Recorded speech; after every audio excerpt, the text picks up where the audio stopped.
Hi, today we're going to start a new series on fundamentals of training and emphasis on fun. And to do this, we're going to look at the TRaC skills, which are timing, rate of reinforcement, and criteria. We're going to start with criteria. Now, this applies to all training that you do, whether it's traditional, positive training, whether you're teaching sheep to go into a pen by following a feed tub, or you're teaching a dog rear end awareness, or maybe you're working on flanks with cones and a flirt pole. All of it is the same kind of training. It's just done in different ways with different reinforcers. So starting with criteria, what is criteria? Criteria is how you define a behavior. And if you're clear on what it is that you're trying to train, then it'll be very helpful for your dog.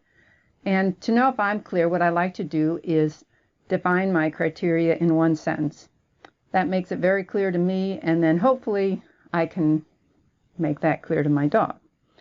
So let's look at a traditional trainer. They might talk about opening up when their dog is flanking. So what does that mean? Well, it means the dog moves farther from the stock. But how do they define it? What's the criteria? If the dog starts flanking, moves out 1 foot and keeps flanking, or does it need to be 3 foot? Or does it need to be 3 yards?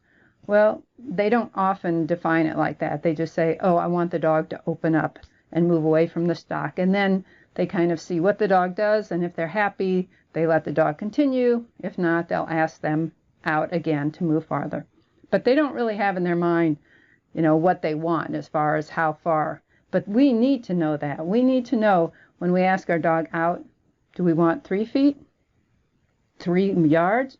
What is it that we need? And that way, when we're clear in our mind, then we know when our dog's correct, and it makes it so much easier for them. So another thing you have to realize is that, like with flanks, there are many criteria. There's the direction the dog goes, the speed, how far they are from the stock. Are they coming closer, cutting in? Are they opening up, falling out? And do they start out with a square flank? So how do you even determine that? Let me define what a square flank is.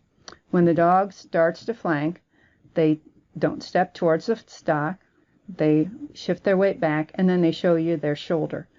And if they step in towards the stock, then that's not a square flank. You want them to maintain their distance at all time when they flank. So that really helps you when you're looking at flanks to know all these different parameters, all the different criteria. But where do you start? Which one do you work on first?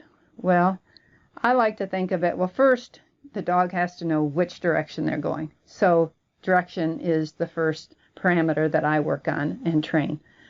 And once the dog knows which way they're going, I work on a square flank, because as soon as they start out, let's say they're going to come by, that means clockwise, well, then they're going to lean back and turn and go that way and not step forward.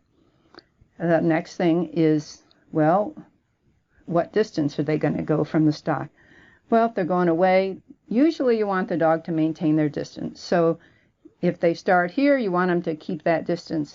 If you don't like the distance, then you can ask them out to move farther or close to move closer. But you at least want them to maintain their distance. And then finally is speed. How fast are they going? They need to go faster, slower. Just depends what you need.